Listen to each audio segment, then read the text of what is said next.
양곡관리법 개정안이 국회를 통과했지만 윤석열 대통령은 거부권을 행사했습니다. 양곡관리법의 쟁점은 무엇이고 앞으로의 진행 방향은 어떻게 될지 손정혜 변호사와 이야기 나눠봅니다. 안녕하십니까? 안녕하세요. 네, 뜨거운 감자로 떠올랐어요. 양곡관리법. 먼저 개정안 어떤 부분이 좀 달라진 겁니까? 네, 일단 양곡관리법 같은 경우는 기존에도 정부가 어느 정도 매입을 하거나 판매하는 부분에 대한 규정은 존재했습니다. 의미 규정이라고 해서 할 수 있다라는 규정이었는데요. 이번에 이제 개정안 같은 경우는 이 임의 규정을 의무 규정으로서 해야 한다. 이렇게 규정한다는 게 핵심이라고 보시면 될 것 같은데 쌀이 이제 예를 들면 3에서 5% 초과 생산을 하게 된다거나 아니면 5%에서 8% 가격이 하락하는 경우에는 국가인 정부가 의무적으로 매입하는 규정을 둠으로써 네. 일단 입법의 취지는 이렇게 쌀 초과 생산량이 많이 늘어나지 않도록 가격이 하락하지 않도록 정부에게 사전에 의무를 많이 부담하고 만약에 이것이 이루어지지 않았을 때는 의무 매입하거나 시장에서 경의하는 의무 조항을 두게 되는 것이고요. 그만큼 정부의 그러니까 의무 책임이 강해진다라고 보시면 되겠습니다. 네, 이 양곡관리법의 핵심 쟁점 개정안에 대한 내용을 들어봤는데요. 여기서 석병훈 이화여대 경제학과 부교수를 화상 연결을 해서 경제적인 측면 이야기도 조금 더 들어보도록 하겠습니다. 교수님 안녕하십니까? 예, 안녕하십니까? 네, 먼저 이제 양곡관리법 핵심이 이제 쌀의 가격을 좀 막겠다라는 부분인 것 같은데 일단 실효성은 어떻습니까? 실효성은 저는 없다고 생각을 하고 있습니다. 네. 예, 왜냐하면 일단 정부가 시장에서 경리한다고 하고 매입한 쌀도 정부 창고에 일정 기간 비축돼 있다가요. 한 3년 정도 지난 뒤에 뭐 소주 주정용이라든지 아니면 뭐 삼각김밥이나 햇반에 들어가는 가공용으로 시장에 풀리게 됩니다. 음. 3년 뒤에 쌀값을 하락시키는 요인이 되는 것이죠. 그리고 무엇보다 가장 중요한 것은 식습관의 변화입니다. 네. 그래서 식습관의 변화로 인해서 쌀 소비량이 1.4%씩 매년 감소를 하거든요. 농림축산부 자료에 따르면. 그렇지만 쌀 생산량은 연간 0.7%씩 감소하는 데 불과해가지고요. 소비량의 감소 속도가 생산량의 감소 속도보다 2배에 달하기 때문에 현 개정안으로 인해서 쌀 공급이 오히려 감소하는 속도가 만약에 늦어진다면 이것보다도 쌀값은 결국은 공급이 수요를 초과하는 현상이 지속적으로 발생이 돼서 지속적으로 하락한 압력을 받게 될 것으로 예상이 됩니다. 그래서 아하. 이러한 양곡관리법 같은 정책은 쌀값을 단기적으로 유지를 하는 것은 가능할지 모르지만 장기적으로 지속 가능하지 않은 근시안적인 대책이라고 생각하고 있습니다. 예. 말씀하신 것처럼 이제 쌀 가격이 더 많이 떨어질 수 있을 것이다. 장기적으로 가면 이렇게 설명을 해주셨는데 결과적으로 잠깐 언급은 해주셨지만 식습관의 변화가 가장 큰 이유입니까? 예, 그렇습니다. 지금 쌀 같은 경우는 소비량이 1.4%씩 감소해가지고요. 2000년 같은 경우에는 연간 1인당 쌀 소비량이 93.6kg에 달했는데요. 네. 2021년 기준으로 56.9kg으로 급감을 했습니다. 반면에 그 밀 같은 경우는요. 동년 2021년에 1인당 연간 밀가루 소비량이 35.7kg으로 그 쌀 소비량인 56.9kg의 절반이 이미 넘어가는 상황이라서요. 사실상 우리가 쌀만 주식이 아니고 밀도 제2의 주식이나 다름없다라고 보고 있습니다. 예. 손 변호사님, 그런데 이제 오늘 윤석열 대통령은 개정안에서 거부권을 행사했군요. 네, 이 정책을 전형적인 포퓰리즘이다라고 이제 정책적인 실효성도 없다라고 이제 밝힌 것인데요. 한마디로 말하면 쌀값에 대해서 이렇게 이제 매입을 하거나 시장 격리를 의무하게 된다고 한다면 쌀을 과잉 생산하는 것을 막을 수가 없고 그렇다고 한다면 농가의 경쟁력이 악화됨으로 인해서 오히려 농가들이 지금은 논에서 쌀만 생산하는 게 아니라 콩이나 밀이나 다른 작물을 재배해야 되는데 계속해서 쌀을 재배한다면 악순환에 빠진다라는 것이 이 거부권 행사의 주된 요지입니다. 네. 다시 석 교수님께 질문을 드리면 지금 양곡법을 개정해서 시행을 하게 되면 이제 비용이 좀 들어가게 될 텐데 이 비용은 결과적으로 농민을 위해 써야 되는 돈 아니냐라는 지적도 있어요. 어떻습니까? 예, 맞습니다. 지금 비용 같은 경우가 상당히 큰 비용이 들어가는데요. 예를 들면 농식품부 자료에 따르면 쌀 1만 톤을 보관하는데 순수 보관료만 1년에 15억 원이 들어갑니다. 그런데 쌀 재고로 인해서 이제 3년 동안 보관을 하면 이 쌀의 가격이 하락을 하죠.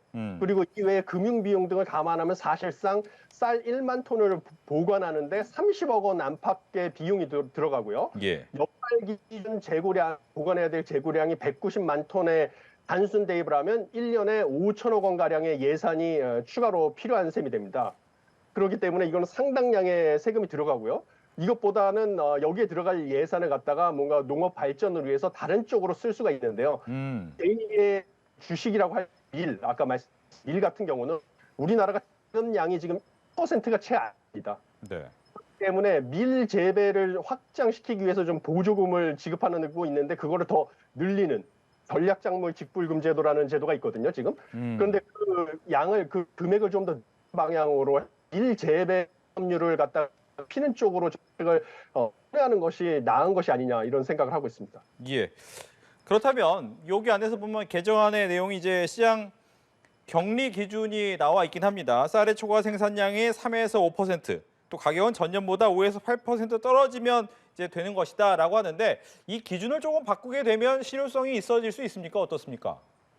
그래서 이 기준을 바꾼다고 해서 그렇게 실효성이 크다고 보지는 않습니다. 뭐 기준은 사실 초과 생산량이라는 것은 예측된 쌀의 생산량 대비 뭐 3에서 5%로 초과된다는 기준이고요. 네. 그다음에 쌀 가격이 전년보다 5에서 8% 떨어지면 뭐 의무적으로 매입을 한다고 돼 있는데 무엇보다도 정부가 그 당시에 뭐 쌀 시장의 상황이라든지 뭐 정부의 재정 상태를 감안해서 임의적으로 판단을 해서 자율적으로 매수를 하는 게 아니라 의무적으로 매입을 하라고 하는 부분 때문에 기준을 바꾼다고 해서 크게 뭐 쌀 생산량을 줄이는 데 도움이 된다든지 뭐 이 농민들의 생활 안정에 단기간으로는 도움이 되지만 장기적으로 봤을 때는 그렇게 도움이 되지 않을 거라고 생각을 하고 있습니다. 예. 앞서 교수님께서는 그런 얘기 하셨어요. 밀 같은 경우에 좀 더 재배할 수 있게 도와주면 좋은데 그 부분에 대해서 지금도 안 하는 건 아닙니다. 다른 작물을 심으면 전략 작물 직불금을 주겠다라고 하는데 그래도 여전히 쌀 재배 많이 하는 이유는 어디 있습니까? 뭐 몇 가지 이유가 있는데요. 일단 우리나라의 농민분들이 60%가 이미 그 고령층입니다. 고령층이고요. 쌀 생산 같은 경우는 이미 90% 이상 기계화가 돼 있습니다. 그래서 고령층 농민분들께서 기계를 이용해서 벼를 생산하실 수 있는데 문제는 다른 밭농사의 기계화율은 50에서 60% 수준밖에 안 됩니다. 여기에는 밀도 포함된 것이죠. 그러니까 충분히 전략작물 직불금을 많이 제공하지 않으면 그 고령층으로 구성된 농민들께서 기계화도 되지 아직 60% 수준에 머물고 있는 밀농사로 전환하기는 쉽지 않은 상황입니다. 그렇군요. 여기서 이제 법적인 문제를 좀 더 이야기를 해봐야 될 것 같습니다. 거부권을 행사하면 일단 어떻게 되는 겁니까? 사실 결론만 말씀드리면 이 법안은 폐기 수순으로 갈 수밖에 없을 겁니다. 왜냐하면 민주당에서 재의결을 요구해서 재의결을 요구할 수도 있지만 그 요건이 이제 출석 가반수에 이제 그 표결한 3분의 2 이상이 찬성을 해야지 거부권에도 불구하고 의결시킬 수가 있거든요. 네. 근데 현재 국민의 의석수가 115석 이상이 되기 때문에 사실상 의결받기 어려운 수순으로 가는 것이고요. 그럼 폐기 수순에 이르고 다시 양곡관리법을 개정해야 된다고 한다면 수정된 또는 완화된 또는 국민인과 협의된 안을 가지고 다시 의결해야 되는 상황으로 보여서요.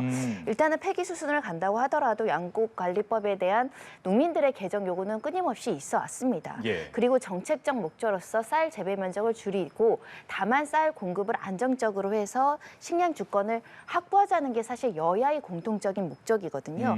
그럼 실효적인 방법으로 의무 매입을 할지 아니면 의무 조정을 가더라도 어느 정도 수순에서는 조금 더 지원책을 강화할지 이것은 토의의 대상이 될 수 있거든요. 네. 이 법안은 거부권 행사로 폐기된다고 한다고 하더라도 산적한 현재 현존하는 문제에 대해선 여야가 머리를 다시 맞대야 된다 말씀드리고 싶습니다. 예. 말씀하신 것처럼 여야가 힘을 합쳐서 새로운 법안을 만들어서 올리면 또 통과 가능성이 있을 수 있다라고 하지만 현재는 좀 비슷하게 올라간다 그러면 다시 한번 거부권을 행사할 수 있다. 이건 어떻습니까? 비슷하게 올라간다고 한다면 사실은 국민의힘에서 통과를 시켜줄 명분이 없는 거죠. 정부에서 이렇게 거부를 했음에도 불구하고 새로운 사정 변경이 없는 한 이것을 의결할 수는 없다 이렇게 보실 수밖에 없을 것 네. 같고요. 아까 이제 말씀하신 대로 세 가지 문제가 해결이 돼야 되는 겁니다. 첫 번째는 노령의 어떤 농업인들이 다른 작물을 재배하려 하지 않는다는 것. 그러니까 정책적으로는 다른 작물에 대한 재배 지원을 쌀처럼 높여주는 방식이 있겠죠. 그리고 국가가 어느 정도는 지금 수준보다 좀 더 강도 높은 수준으로 미리 계획해서 이 쌀 재배 농가들이 너무 과잉 생산하지 않도록 수급 조절하는 것.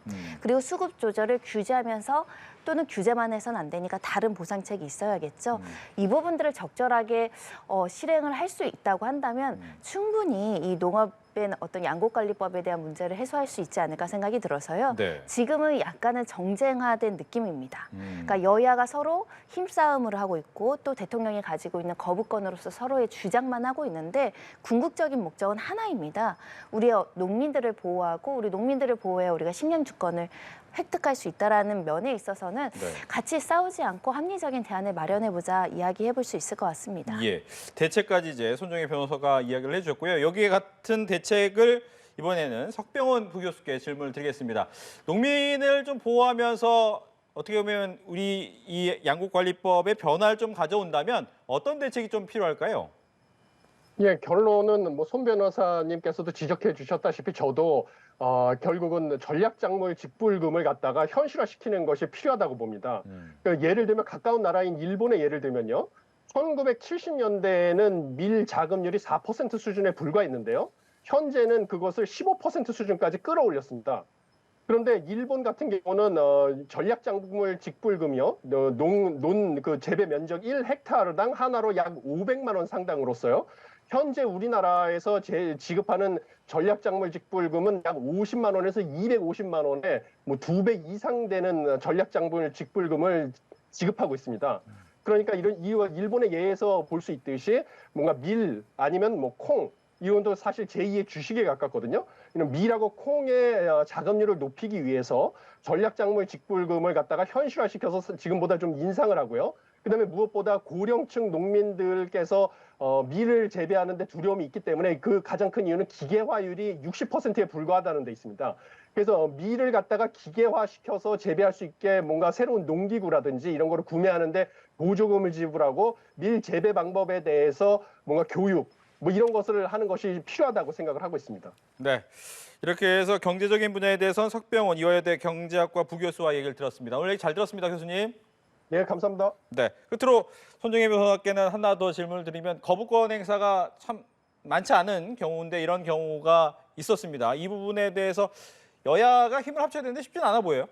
일단 좀 정쟁화되었다. 이미 결과론적으로 말씀드릴 수 있습니다. 오랜 전부터 양곡관리법에 대한 개정이나 어떤 내용으로 이루어져야 되는지는 여야가 이제 협의를 한 전례들이 있는데 일단 네. 거부권 행사가 역사적으로만으로도 7년 만에 이루어진 것이기 때문에 야당 입장에서는 공익적인 목적으로 개정하자고 하는 건데 이렇게 거부권 행사함으로 인해서 사실 감정적으로 좀 부딪히는 면도 지금 생긴 것입니다.